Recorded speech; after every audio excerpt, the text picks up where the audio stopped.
we're doing some things, of course, to replicate Baltimore's quarterback Lamar this week with all three guys. But as the great LeJante Wester would say, sometimes you don't gotta be that guy to be that guy. Who is lying? I'm gonna have to ask you who is lying. I just released a video yesterday going over everybody's favorite, Tony Rizzo, the Big Riz, one of the more fair people in the world of Cleveland Browns media, still covering up for Shedeur Sanders. Well, I should say standing up for Shedeur Sanders, not covering up for Shedeur Sanders. And people felt certain ways. Some people say, hey, is the Big Riz turning?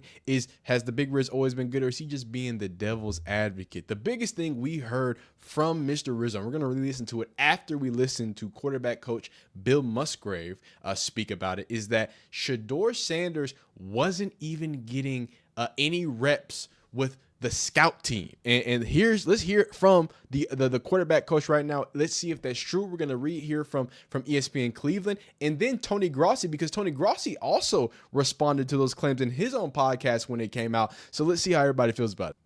Your young guys in that room, Dylan and Shedeur, kind of handled that transition to something they're not familiar with, which is not getting the reps maybe they'd be used to. That is so true what you said. Neither of these guys have ever not been the guy. And that happens a lot with guys who enter the NFL. They've been the starters their whole lives. And so there's a transition there. And for the first week, they did a nice job. They immersed themselves, both of them, in the game plan.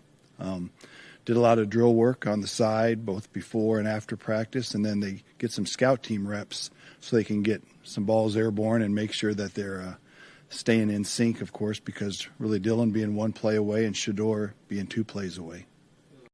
So I want to acknowledge that, because we're going to get to Mary Kay's question. First off, Mary Kay, for the love of God, can you use the full context in your clips? I'm over here relying on you to be useful, but that's not the point. So few things that Bill Musgrave acknowledges here, right? He acknowledges that the young quarterbacks are getting reps, all of them, right? In the scout team, obviously, that's what she was talking about, or Mary Kay clip that he was talking about as well. And then right on top of that, look, these are, I feel like we get into this, and maybe it's just the Browns media. I think it is, but I make sure I point out both of these young quarterbacks are going through things, and I made a whole thing about, like, hey, this is the first time Shedeur hasn't been that guy, right? This is a process for him, and I talked to, and I was actually talking to my Shedeur fans, right? So Shedeur haters is not for you, but my Shedeur fans, what I told y'all, I was like, hey, this is Shedeur's first time doing it. Like, when you go off to college for the first time and you in them dorms, right? My uncle and my mom, they told me, like, it's about the experience. It's not really about going to college. It's about, hey, being out there. Let's get your feet wet. What's it like having to have a roommate, rely on other places, be at your time in these places at these, like what is that like? So to me, as somebody who believes Shedeur is immensely talented, I'm not upset that he's not starting. What I'm happy is that somebody in Shedeur's wheelhouse who's faced so much different types of adversity, that somehow a new type of adversity has been given to him. And I say that in a positive way, because how is he going to use that, right? How is he going to use okay, well, this is a different perspective, right? This is how can he know from being a number 3 quarterback, which he's never been, that when he becomes QB1, okay, now I know what he's going through. Now I know what my QB2 is going through. Now I understand what a young rookie's mindset feels like. I know what it feels like to feel like maybe I'm not doing enough. Maybe I'm not getting enough reps. And that was another thing.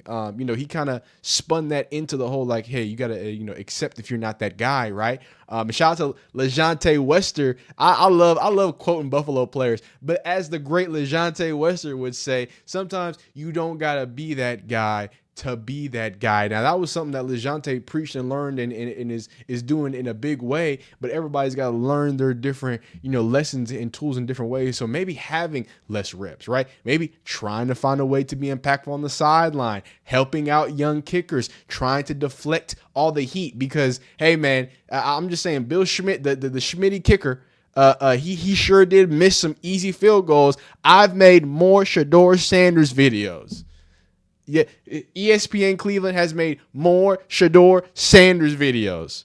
Tony Rizzo's talking about Shedeur Sanders when a kicker whose job is to kick a ball through a upright couldn't kick a ball through the upright. To you specifically about that continued quarterback development, because Kevin even said like development doesn't stop even though you might not be the starter. What does the development look like during the week in the building? Where again you said like you talked about stuff they're doing before and after practice on the field, but like during the week, how are you ensuring that like these guys are still learning the playbook, they're really immersing themselves in understanding, and still progressing when maybe you don't get the on-field kind of validation? Yeah, there's challenges there because you're not getting the time on task and getting the actual reps. So the drill work is crucial. The studying, I call them simulations, where we do almost stand-up meetings or walkthroughs, both in the meeting room and perhaps out on the grass or even in on the carpet where we have more space. So there's ways that we are trying to be creative, and it happens with each quarterback room in the whole league at all levels of football. You're just the guys that have to be ready to play, but also they're young, and so you want them to develop and keep working on their craft at the same time. Off of that, just how much does the added time, these guys are coming from college where, the time restriction exists, allegedly. But, I mean, this is a full, 8 hour, whatever, however long.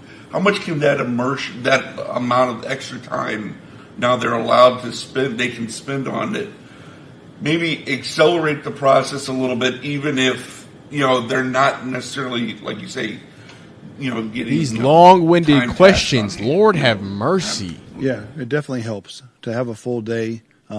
They're in here on Tuesdays, even when it's supposed to be a player's day off. These guys are all in. So the entire quarterback room, we have Bailey, Zappy back, and so Deshaun being in there with his experiences and sharing them with these young guys. Bailey being 25, 26 years old. We've got really 3 young guys in there that are eager beavers, to figure this whole thing out and get good at it. So it's really a joy to work with all of them.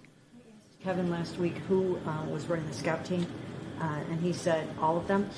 And Mary so my Kay question Kevin. about that is, Mary Kay Kevin. how beneficial is it for those young guys to go up against the first team defense and all of them having a chance to run scout? Oh, it's all good. It's all good. At times, the concepts resemble what we would run here with the Browns, and at times it's completely foreign. But the fact that they're out there and having to make decisions and process and then deliver throws accurately, all that is really good. And we try to engineer it or orchestrate it where the certain concepts almost meet our quarterbacks. So I'd say last week, Bailey did some really good things that tried to replicate Joe Burrow. We're doing some things, of course, to replicate Baltimore's quarterback Lamar this week with all 3 guys to really give the defense a good look. Because being a scout team quarterback, you're working on your own craft, but really it's an art form to replicate the opponent so the defense can be ready to do their thing on Sunday. Follow up to that. Normally, like for teams, would it only be like one specific quarterback week to week that handles scout team, or are you maybe approaching this differently because you have so many young quarterbacks that are in that backup role? Yeah, I'd say it's a little bit different, and it's exciting because those guys do take pride in getting the defense ready. They want to do a good job of replicating the opponent's offense, and at the same time, they want to try to relate any play that they get to our game plan for that week too, so they can feel like they can get a little double duty there.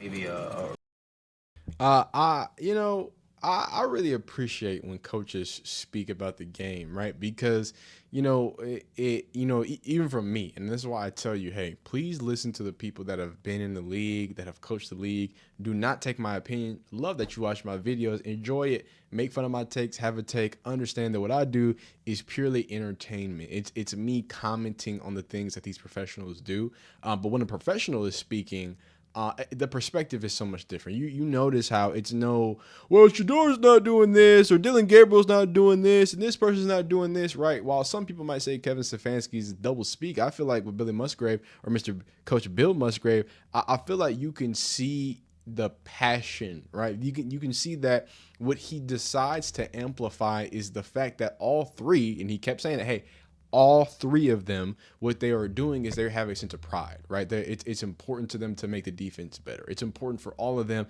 to be enshrined, entrenched into, hey, how can I apply this to my playbook? How can I take my play to another level? And then another thing that he talks about, I think that's super interesting, right? He points out, look, hey, most people have a what's it called? What do you call it? What do you then call it? A scout team quarterback. That is the scout team quarterback, and he is important, obviously, to give the defense a look. So, the cycling of quarterbacks, which, from Bill Musgrave, who knows a thing or two about quarterbacks and knows a thing or two how these things work. He's openly saying, like, hey, this is different, right? Now, he didn't openly acknowledge it's because he has the young quarterbacks, but he kind of said, like, hey, they take so much pride in trying to really get after it. What it sounds like to me, it sounds like all three of those guys are chomping at the bit to get reps. And again, this is a non-professional guy. I love the way he put it. But if I had to decipher that, it sounds like Shedeur, Dylan, and Bailey Zappi are on Bill Musgraves. They say, hey, give me more reps. I want more. I want to study more. Hey, we're here Tuesday when the team's not here because they want every single inch. And this kind of goes back because, this is about at the end of the talk about it. We are going to hear, again, I want to go back to this situation and maybe see how we get it. But what I love about this, going back to the first thing I said about putting Shedeur in different adverse situations, right? You as a Shedeur fan, you should be happy that Batman gets to add another tool to the tool belt, right? He gets to experience something different while the bullets aren't flying, right? Hey, he gets to do it in a controlled environment because I want y'all to know. And people don't like it. The Shedeur haters are very upset about it, but I don't know if y'all know this, but Shedeur Sanders is getting paid by an NFL team. Like, don't nobody say anything now. Nobody say anything now, but the 5th rounder, right? If he was really just some awful, terrible person that just doesn't work well in the locker room, he's so bad at football, he said, send him to the practice squad. Oh, Bailey Zappi, though, a former NFL starter for the Browns and the Patriots, he's on the practice squad. Interesting. So to the haters, hey man, he's getting paid in the National Football League, and he's not taking no real hits. And now he's learning from the greats like Joe Flacco, the experience like Tyler Huntley, right? The experience like Bill Musgrave, right? The offensive minds of Kevin Stefanski, Tom Reese, right? Oh no, he's gonna make $1 million and get endorsement deals and learn how to develop as a quarterback. And to my Shedeur fans, how about learn to do it a different way? How about compete in a way that he's never had to compete before? He's had to go out there and be that guy and be the man and be the leader. And you know what I'm saying? And then when Saturdays came, it was competition time. Nah. How does it feel when every day is competition? What is Shedeur going to do? I think, as a Shedeur fan, I think he's going to rise to the occasion. I think we're going to see a different level of polish, whether that's with the Browns, and I really hope and pray it's not with the Browns, especially Deshaun Watson. Apparently, he's stepping out and looking clean. They trying to recoup. They're trying to get their bread back for what they paid for that massage monster. But yeah, man, I just think, maybe I'm being too optimistic, but if I were someone to look at the positive, I'd say, hey, man, he's in the league. He ain't been cut.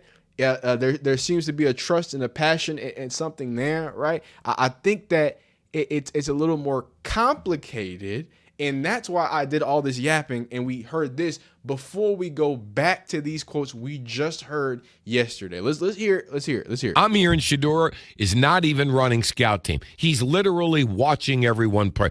Bailey Zappi's running scout team. I don't know if that's true. That's what I'm hearing. Why is he on the team? Why is he even here? If that's what you think about, because his jersey is selling, the Haslam's don't need jersey money, do they? No, they don't. Then why is he on the team if he's not even running scout team? Which He's I don't a know. developmental project, Riz. I'd love to ask him. Now today is Stefanski's day to cop out, which I love. Yes, he's he smart. gives the coordinators. So smart. Yeah. Somebody better ask Tommy Reese whether Shedeur's running scout team or not, because I heard he's not. So, we talked about this. We jumped out the window. Some people were saying, hey, it's because he's bad. It's because it's this. It's because it's that. Now, when we hear it, and, retrospect is that's, you feel me? Perspective is always gonna seem like that. Wait, was it something? Hindsight's 2020. I don't even know how to say dang words. Hindsight's always gonna be 2020. So when we look back at it, oh, okay. What really happened is no. I don't think anybody was lying to him at the moment because he probably got a report from last week and just confirmed. Quarterback coach said, "Hey, Bailey Zappi is the only one playing scout." So if we go by that and by the other thing that he followed up with and Bill Musgrave confirming, hey, yeah, it is odd having multiple quarterbacks, that doesn't seem like such a big deal. It seems like somebody who's played in the league, like Shedeur is great and he's a great talent. There's things that Joe Burrow does, and it's funny because people gave Shedeur Joe Burrow comps, but regardless, the things that I'm sure that they wanted to try to influence and show from a Joe Burrow perspective, it's probably just knowledge-based things that Bailey Zappi is just going to have an advantage over, being X amount of point in the year, seeing X amount of NFL coverages that Shedeur wouldn't be able to. So again, maybe we don't need to jump out the window. Maybe they're not trying to ship him off. But what did Tony Grossi have to say about this situation? And he opens up with it, man. He comes Tony, right what do up you with make of that? And do you think that we're going to see Shedeur as a QB3 again on Sunday? I would think so. I wouldn't know if that's, who's taking the reps. We don't get to see practice, and most players won't divulge that information. But if it's true, I assume Bailey Zappi's been taking the scout team reps. The reason I don't think we'll see a change in the QB3 this week is both quarterbacks ahead of him are totally healthy. I think if there's a case where one of them is nursing something during the practice week, either Dylan Gabriel or Joe Flacco, that they, depending on where Shedeur's at in his development, I wouldn't be surprised to see Zappi activated ahead of him at some point, or the other way. I think it's week to week and opponent to opponent, and we'll see. But I would expect Shedeur to be the QB3 this week. In terms of the scout team quarterback, Tony, just kind of explain why they might have Zappi be the guy doing that. Is it for preparation, or what are we thinking here? Geez, I mean, neither of them can simulate Lamar Jackson, right? Yeah. No, they don't have that guy. So, that used to be DTR's week. Just to confirm, again, this is based off of last week. So that now that they're saying, so again, maybe he has a different response. That what is this on First Take? What is going on? Lamar Jackson because he has the foot speed. Shedeur doesn't, and I would assume Bailey Zappi doesn't either. He's not a running quarterback, so I don't know why he would be getting 90% or most of the snaps, other than maybe he's practicing better. I don't know, but I don't have much more to say about that. We'll see. Again, every Saturday, I wait breathlessly for their elevations, practice squad, because that's when they would have to make a move if they elevated Bailey Zappi. So I'll be in transit probably when this happens on Saturday to Baltimore, and be checking Twitter as soon as I can. I'll keep an eye out for you, Tony, on text for you. I assume I have to give Tony Grossi a little bit of bail because a lot of times we know him as one of the biggest Shedeur haters. He could have, and we've seen him inject hate, inject reasons to downplay Shedeur. Oh, Shedeur, we know Shedeur can't give a good Joe Burrow, like something like that. So the fact that he seemingly kept it pretty fair, like this is what I mean by like fair coverage. Hey, Shedeur doesn't have Lamar Jackson speed. I mean, that's not a hot take. You know what I'm saying? Hey, I wouldn't be surprised if Bailey Zappi's ahead, but I also wouldn't be surprised if Shedeur took a step, depending on those things. So this is, I think, what a lot of people were expecting early on from Browns media. It's just to be honest, open, and to be like a clear, because when y'all start this anti-Shedeur stuff, it does start to cause a reason for people to actually, really want to keep supporting him. But hey, as it stands, apparently Shedeur has been getting some scout team. Apparently some of those reports are kind of wrong and kind of false. The lies were more about the time and not about what's happening. But hey, time will tell Saturday. You let me know how you feel about it. Should Shedeur start? Should he be QB2? Should he be moving up, or should he be on the practice squad? Let me know down below. Thank y'all so much for watching. Like the video if you like it. Dislike if you don't. Subscribe if you like football content of all shapes, sizes, forms, fashions, and factors. Continue to be great. We'll see you next time. Peace.